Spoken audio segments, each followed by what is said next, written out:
जाड्यं धियो हरति सिंचति वाचि सत्यं मानुन्नतिं दिशति पापम् अपाकरोति चेतः प्रसादयति दीक्षु तनोति कीर्तिं सत्संगति कतई किम न करोति पुंसाम। देखो सबसे नीचे वाली लाइन का सबसे पहले अनुवाद करते हैं कि सत्य संगति यानी सज्जनों से मित्रता है, अच्छे जनों से यदि आप मित्रता करते हो तो कथय किम न करोति पुंसाम, वह मित्रता कथय यानी कहो किम न करोति पुंसाम, पुरुषों के लिए क्या नहीं करती, अर्थात सत्संगति पुरुषों के लिए सब कुछ करती है।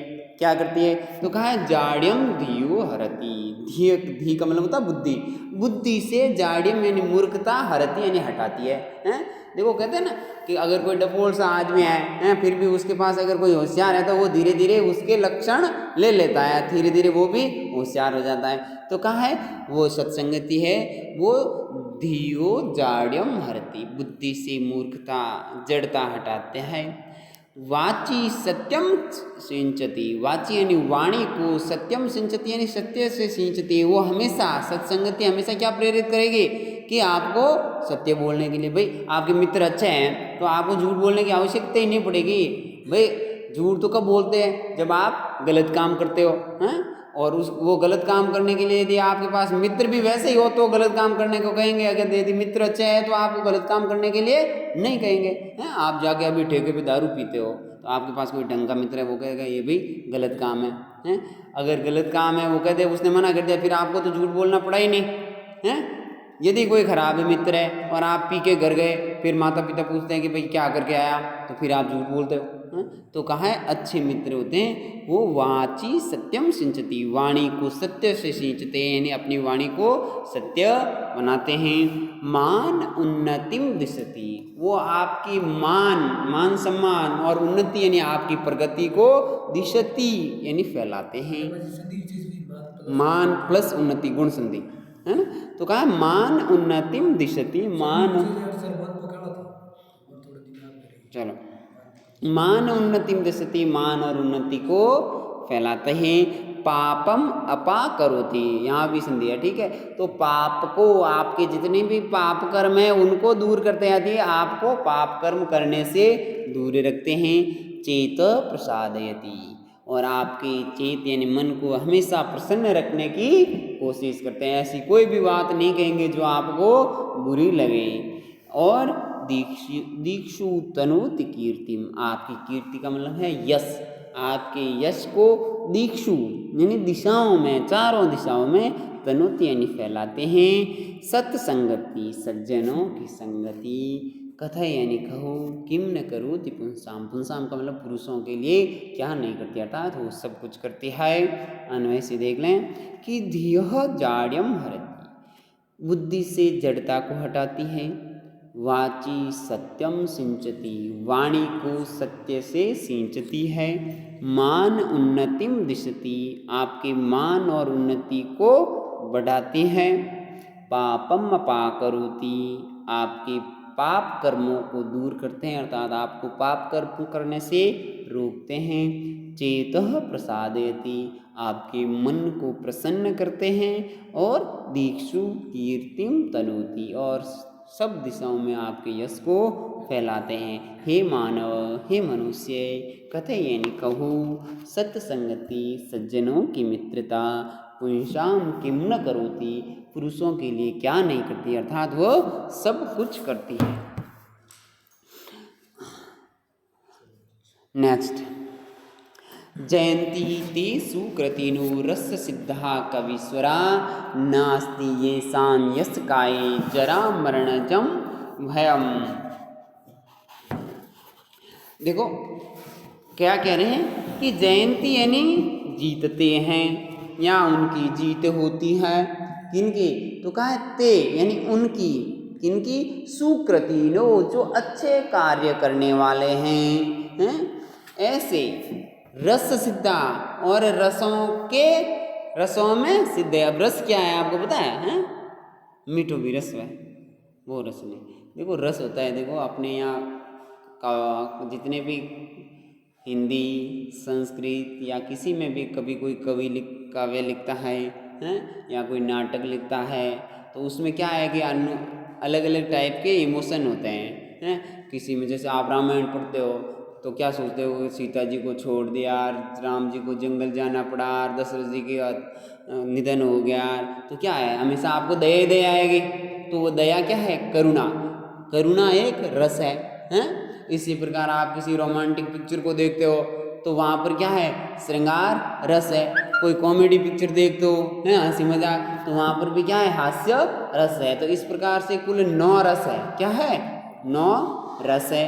तो कहा है ऐसा कवि, तो कहा है ते सुकृतिनो कवीश्वरा रस सिद्धा, वे कवीश्वर यानी कवियों में श्रेष्ठ, कैसे, रस सिद्धा, रसों को जानने वाले, 9 रसों का प्रयोग करने में भी सक्षम, सुकृतों यानी अच्छे कार्य वाले या अच्छी बुद्धि वाले, ऐसे तेज जयंती यानी वे मनुष्य जीत के पात्र होते हैं। और क्यों होते हैं, तो कहा है ये शाम न अस्ति, देखो यहाँ पर भी संधि है, न अस्ति यानी नहीं है, ये शाम यानी जिन्हें यश काये, यश रूपी शरीर। देखो एक तो अपना ये शरीर है?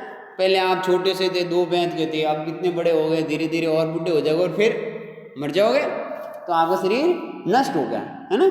लेकिन यदि आपने बहुत अच्छे कार्य किए हैं, क्या किया है, बहुत अच्छे कार्य किए हैं, तो आपके मरने के बाद वे भी कहेंगे कि अरे फलाना आदमी तो बहुत बढ़िया हो।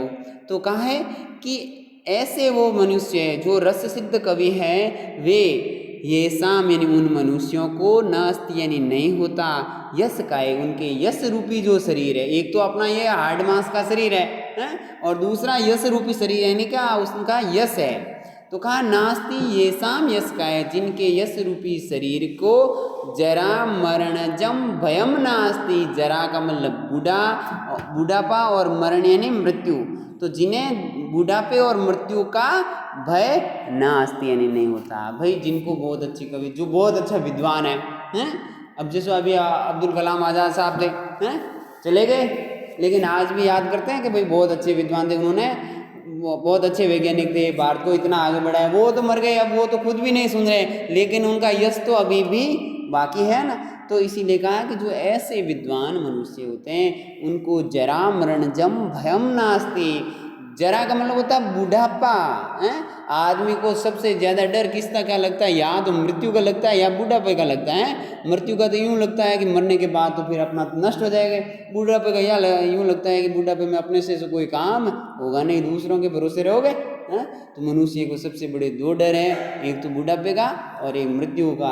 लेकिन जो विद्वान होते हैं उनको इन दोनों का भय नहीं होता है, क्योंकि उन्होंने तो इतने अच्छे कृत्य कर लिए कि वो तो मर जाए तब भी उन्हें पता है कि हमारा यश तो अमर रहेगा। अन्वय से देख लें कि सुकृतिनः, अच्छे कार्यों वाले, रस सिद्धा, रसों के प्रयोग में सिद्ध, ते कवीश्वरा, वे सर्वश्रेष्ठ कवि, जयंती यानी जीतते हैं या सर्वश्रेष्ठ होता है, ये शाम यानी जिनको यश का, यश रूपी जिनके शरीर को जरा मरण जम, बुढ़ापे और मृत्यु से उत्पन्न होने वाला भयम नास्ति, भय नहीं होता।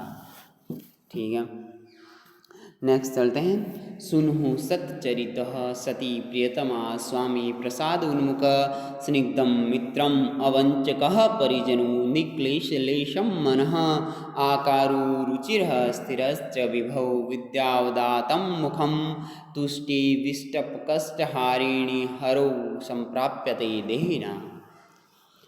कहा है कि सुनु, सुनु का मतलब होता है पुत्र, सुनु का मतलब क्या होता है, पुत्र। बोले पुत्र कैसा, सच्चरित, अच्छे आचरण वाला पुत्र है ना, कहते हैं ना सपूत, फलाना आदमी रहे तो बहुत बढ़िया छोरा है, अच्छे लक्षणों वाला बच्चा है। तो कहा है सच्चरित सुनु, सच्चरित वैसे तो यूं ही लिखते हैं, लेकिन सत्य का मतलब अच्छा, चरित यानी चरित्र, है। तो कहा सच्चरित सुनो, अच्छे चरित्रों वाला पुत्र, सती प्रियतमा, प्रियतमा का मतलब पत्नी, कैसी होनी चाहिए, सती यानी कि पतिव्रता पत्नी, है। सती का मतलब बहुत साध्वी, है। हाँ, तो कहा है कि प्रिय पति, अब देखो पत्नी को साधु व्यवहार वाली कैसे माना जाता है, कि कहा है कि वो पत्नी व्रता है, नहीं पतिव्रता है, हमेशा पति की आज्ञा का पालन करती है, तो वही अच्छी पत्नी मानी जाती है, तो इसीलिए उसे कहा है सती। तो कहा सती प्रियतमा। घर वाला ठोके औरत ने, अरे वाह, अच्छा चलो ठीक है। तो कहा है प्रियतमा सती। प्रियतमा सती पत्नी व्रता, नहीं पतिव्रता पत्नी, स्वामी प्रसाद उन्मुख, और स्वामी यानी पति हमेशा कैसा होना चाहिए, प्रसाद उन्मुख, प्रिय रहने वाला, उन्मुख गुण संधि है ना। तो इस लाइन को बस,